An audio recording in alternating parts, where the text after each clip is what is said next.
All right, let's talk chapter 32 of Mistborn. Okay, so not super important, but Vin admits that she loves Alind again, but to another person actually, and she sets Spook straight. He's like, I know I didn't have a chance, but she's like, can I keep the handkerchief though? I hope Spook has a good ending because I think I'd be really sad. That would be a tragedy, for sure.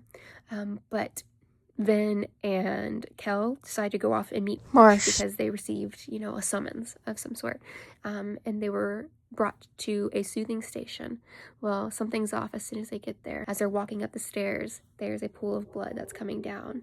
And as they enter the room, they see that Marsh has been brutally murdered and tortured. And it was recent. And so Kel kind of freezes and Vin's like, we got to get out of here. So she grabs this piece of paper that was kind of in the leg of where the last note was. They grab it and Kel get out of there and he's angry. So in the note, Marsh kind of tells him, I've asked too many questions. They're suspicious of me.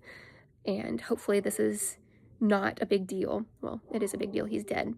But because of that, and they assume that the Inquisitors have to know everything because they tortured Marsh, and that's usually how it goes. You get tortured and you tell everything. They have to assume everything's been compromised. And so they're moving to a backup layer, and Kel's like, I'll meet you there in 2 days. And what Kel's gonna do is he goes to the pits and he ruins the mine.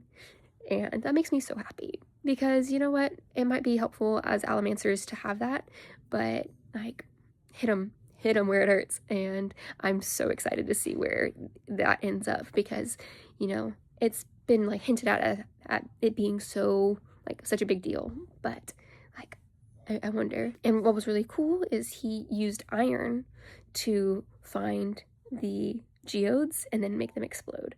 So the mine, like the pit, is still there, but it's just worthless. And that brings some cruel happiness to me. But that is chapter 32, and I'll see you in the next.